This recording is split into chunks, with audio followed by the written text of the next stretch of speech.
the kind introduction, and I want to start by thanking President Macron for hosting the event and, of course, for the lovely dinner last night.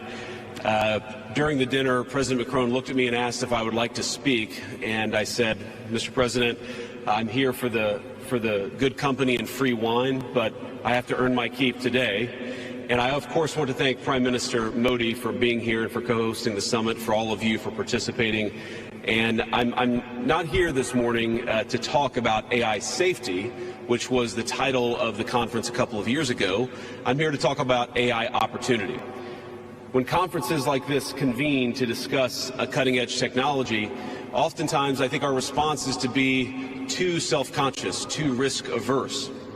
But never have I encountered a breakthrough in tech that so clearly calls us to do precisely the opposite. Now, our administration, the Trump administration, believes that AI will have countless revolutionary applications in economic innovation, job creation, national security, healthcare, free expression, and beyond.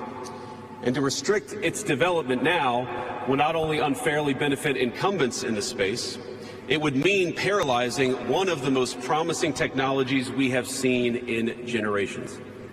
Now, with that in mind, I'd like to make 4 main points today. Number 1, this administration will ensure that American AI technology continues to be the gold standard worldwide, and we are the partner of choice for others, foreign countries, and certainly businesses as they expand their own use of AI. Number 2, we believe that excessive regulation of the AI sector could kill a transformative industry just as it's taking off, and will make every effort to encourage pro-growth AI policies. And I like to see that deregulatory flavor making its way into a lot of the conversations this conference. Number 3, we feel very strongly that AI must remain free from ideological bias, and that American AI will not be co-opted into a tool for authoritarian censorship. And finally, number 4, the Trump administration will maintain a pro-worker growth path for AI, so it can be a potent tool for job creation in the United States. And I appreciate Prime Minister Modi's point. AI, I really believe, will facilitate and make people more productive. It is not going to replace human beings. It will never replace human beings. And I think too many of the leaders in the AI industry, when they talk about this fear of replacing workers, I think they really miss the point. AI, we believe, is going to make us more productive, more prosperous, and more free. The United States of America is the leader in AI, and our administration plans to keep it that way. The U.S. possesses all components across the full AI stack, including advanced semiconductor design, frontier algorithms, and, of course, transformational applications. Now, the computing power this stack requires is integral to advancing AI technology. And to safeguard America's advantage, the Trump administration will ensure that the most powerful AI systems are built in the U.S. with American-designed and manufactured chips. Now, just because we're the leader doesn't mean we want to or need to go it alone, of course. And let me be emphatic about this point. America wants to partner with all of you. And we want to embark on the AI revolution before us with the spirit of openness and collaboration. But to create that kind of trust, we need international regulatory regimes that fosters the creation of AI technology rather than strangles it. And we need our European friends in particular to look to this new frontier with optimism rather than trepidation. Now, the development of cutting-edge AI in the U.S. is no accident. By preserving an open regulatory environment, we've encouraged American innovators to experiment and to make unparalleled R&D investments. Of the $700 billion, give or take, that's estimated to be spent on AI in 2028, over half of it will likely be invested in the United States of America.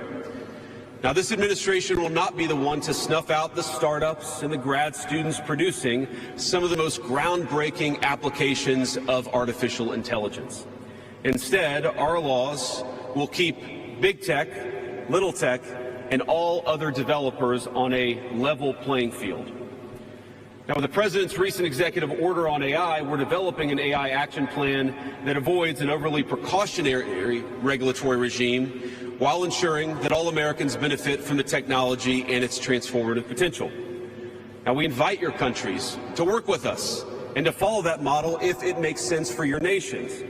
However, the Trump administration is troubled by reports that some foreign governments are considering tightening the screws on U.S. tech companies with international footprints. Now, America cannot and will not accept that, and we think it's a terrible mistake, not just for the United States of America, but for your own countries. Now, U.S. innovators of all sizes already know what it's like to deal with onerous international rules.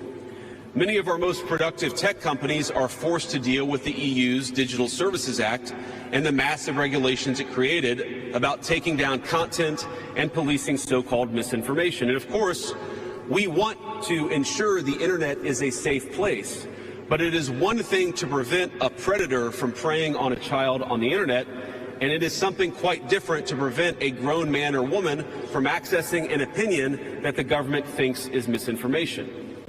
Meanwhile, for smaller firms, navigating the GDPR means paying endless legal compliance costs or otherwise risking massive fines. Now, for some, the easiest way to avoid the dilemma has been to simply block EU users in the first place. Is this really the future that we want, ladies and gentlemen? I think the answer for all of us should be no. Now, there's no issue where we worry about more than regulation when it comes to energy.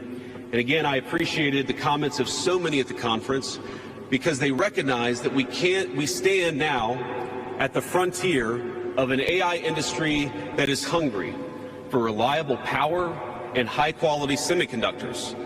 Yet too many of our friends are deindustrializing on the one hand and chasing reliable power out of their nations and off their grids with the other. The AI future is not going to be won by hand-wringing about safety. It will be won by building, from reliable power plants to the manufacturing facilities that can produce the chips of the future.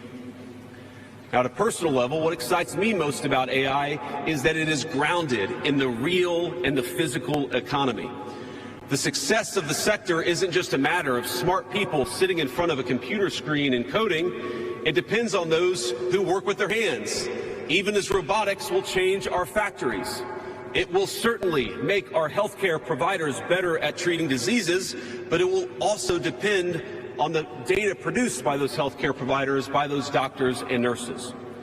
I believe it will help us create and store new modes of power in the future, but right now, AI cannot take off unless the world builds the energy infrastructure to support it. Now, it's my view that tech innovation over the last 20 years has often conjured images of smart people staring at computer screens, engineering in the world of bits. But the AI economy will primarily depend on and transform the world of atoms. Now, at this moment, we face the extraordinary prospect of a new industrial revolution, one on par with the invention of the steam engine or Bessemer steel. But it will never come to pass if overregulation deters innovators from taking the risks necessary to advance the ball. Nor will it occur if we allow AI to become dominated by massive players looking to use the tech to censor or control users' thoughts. And I'd ask, if you step back a moment and ask yourself, who is most aggressively demanding that we, meaning political leaders gathered here today, do the most aggressive regulation? It is very often the people who already have an incumbent advantage in the market. And when a massive incumbent comes to us asking us for safety regulations, we ought to ask whether that safety regulation is for the benefit of our people or whether it's for the benefit of the incumbent. Now, over the last few years, we've watched as governments, businesses, and nonprofit organizations have advanced unpopular and, I believe, downright ahistorical social agendas through AI.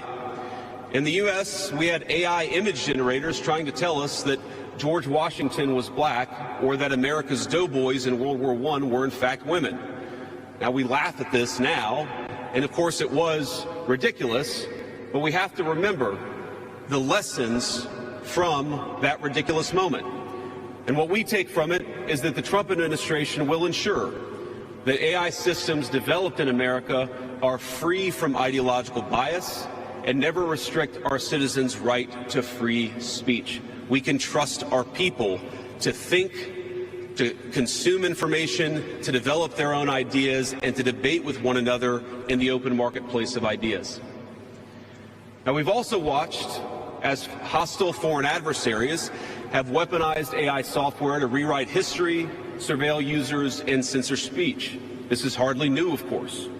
As they do with other tech, some authoritarian regimes have stolen and used AI to strengthen their military, intelligence, and surveillance capabilities, capture foreign data, and create propaganda to undermine other nations' national security. I want to be clear. This administration will block such efforts, full stop. We will safeguard American AI and chip technologies from theft and misuse, work with our allies and partners to strengthen and extend these protections, and close pathways to adversaries attaining AI capabilities that threaten all of our people. And I would also remind our international friends here today that partnering with such regimes, it never pays off in the long term. From CCTV to 5G equipment, we're all familiar with cheap tech in the marketplace that's been heavily subsidized and exported by authoritarian regimes. But as I know, and I think some of us in this room have learned from experience, partnering with them means chaining your nation to an authoritarian master that seeks to infiltrate, dig in, and seize your information infrastructure. Should a deal seem too good to be true, just remember the old adage that we learned in Silicon Valley: if you aren't paying for the product, you are the product. Finally, this administration wants to be very clear about one last point. We will always center American workers in our AI policy. We refuse to view AI as a purely disruptive technology that will inevitably automate away our labor force. We believe, and we will fight for policies that ensure that AI is going to make our workers more productive, and we expect that they will reap the rewards with higher wages, better benefits, and safer and more prosperous communities. From law to medicine, manufacturing, the most immediate applications of AI almost all involve supplementing, not replacing, the work being done by Americans. Now, combined with this administration's worker-first approach to immigration, we believe that a U.S. labor force prepared to use AI to its fullest extent will instead attract the attention of businesses that have offshored some of these roles. To accomplish this, the administration will make sure that America has the best trained workforce in the world. Our schools will teach students how to manage, how to supervise, and how to interact with AI-enabled tools as they become more and more a part of our everyday lives. And as AI creates new jobs and industries, our government, businesses, and labor organizations have an obligation to work together to empower the workers, not just of the United States, but all over the country, all over the world.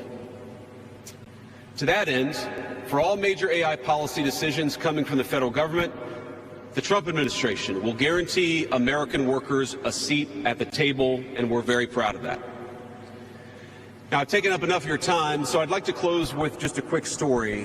This is a beautiful country, President Macron, and I know that you're proud of it and should be. And yesterday, as I was touring Les Invalides with General Gravette with my 3 kids, he was kind enough to show me the sword that belonged to America's dearest international friend from our own revolution, of course, the Marquis de Lafayette. He let me hold the sword, but of course he made me put on the white gloves beforehand. And it got me thinking of this country, France, and of course of my own country, and of the beautiful civilization that we have built together with weapons like that saber. Weapons that are dangerous in the wrong hands, but are incredible tools for liberty and prosperity in the right hands. I couldn't help but think of the conference today. If we choose the wrong approach on other things that could be conceived of as dangerous, things like AI, and choose to hold ourselves back, it will alter not only our GDP or the stock market, but the very future of the project that Lafayette and the American founders set off to create. Now, this doesn't mean, of course, that all concerns about safety go out the window, but focus matters. And we must focus now on the opportunity to catch lightning in a bottle, unleash our most brilliant innovators, and use AI to improve the well-being of our nations and their peoples. With great confidence, I can say it is an opportunity that the Trump administration will not squander. And we hope everyone convened here today feels exactly the same. Thank you, and God bless you all. Thank you.